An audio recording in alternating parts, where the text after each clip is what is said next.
After the first two episodes, we have a very good idea what's in a natural water in a catchment like this. And we also have a very good idea about some main buffering process that governs the pH in the water. In this episode, we're going to put all this knowledge and data together and calculate the acid neutralizing capacity, that is, the buffering capacity of the water based on real data. As we recall from the first video, number 1, what's in the water?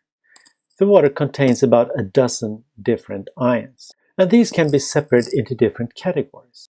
The first one are the strong acid anions, and that is simply the anions to strong acids such as hydrochloric acid, sulfuric acid, hydrofluoric acid, and nitric acid. And the second one is the anions to the weak acid, the organic acid with the anion R-, bicarbonate, and OH-.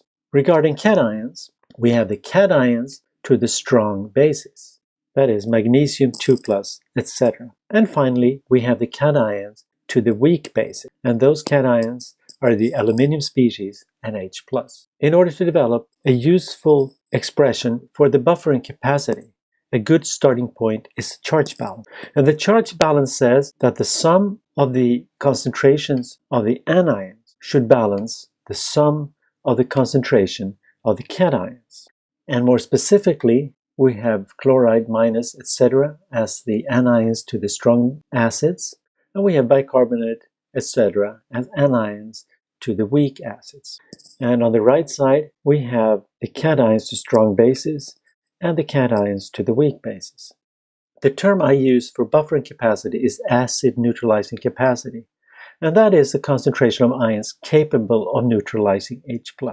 It can be calculated as the difference between the anions to the weak acids that actually are capable of neutralizing H+, and the cations to the bases that are capable of releasing H+.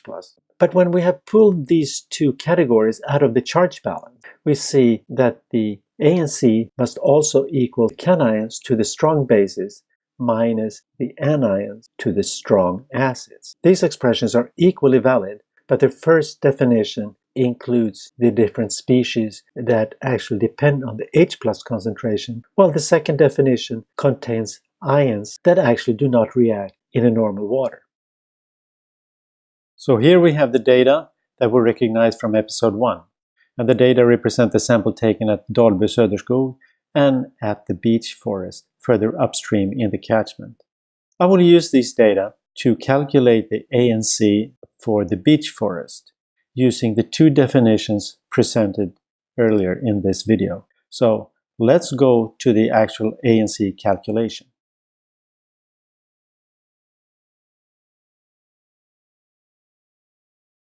And to the left, I made a template to calculate the ANC as the difference between the cations to the strong bases and the anions to the strong acids. And before we start, I just want to show that I've taken the liberty to add ammonium ions, NH4+, in the template, although NH4+ is not present in the water. But it's just to prove the point that NH4+ should be considered as a cation to the strong base NH3. So in my tables, I just add the relevant charges of the ions, and I calculate the term in the ANC as the concentration divided by the molar mass times the charge, and then I multiply by 1,000 in order to get into micromoles per liter rather than millimoles. And I just do the same thing. I repeat the calculation and I add them up. And the same thing with the anions. Add the charge,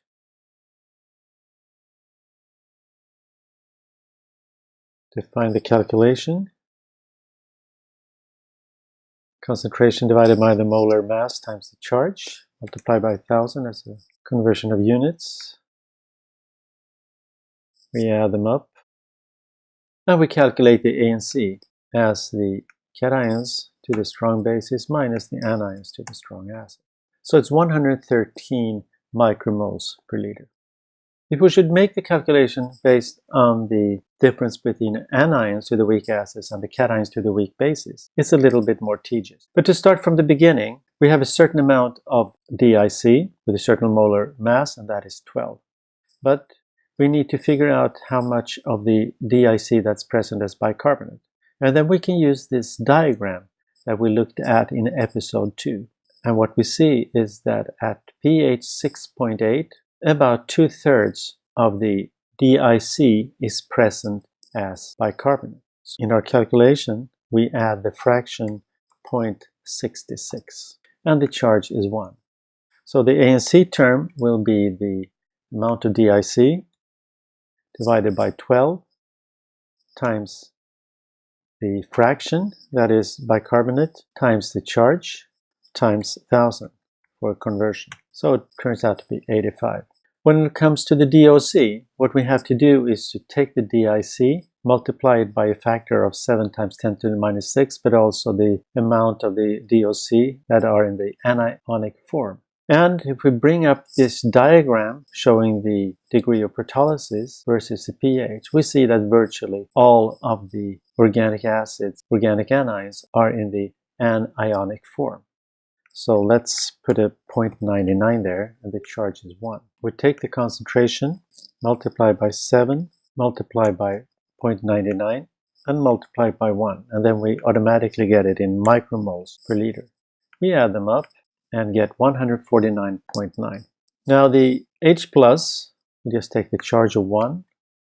Says that, okay, we take the concentration of H+, multiply by the charge, 6, in order to get it into micromoles per liter. And with aluminium, we add the constant, which is 10 to the 9th. That's a kg value. The charge is 3, and we get the constant times the hydrogen ion cube times 3 times 1 to the 6th in order to get it in micromoles, which is close to nothing. So we add these up and calculate the ANC as the difference between the anions and the cations.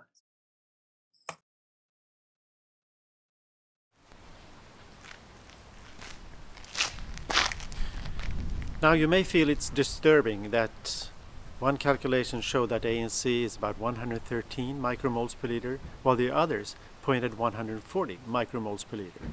And the reason is that it's based on real lab data. And in one case, ANC is calculated as a small difference between two large numbers, and in the other case, it's calculated basically from assumptions regarding DIC and DOC. So the mismatch is not large. In fact, it's really small, and it points at the high quality from the lab here at the ecology building.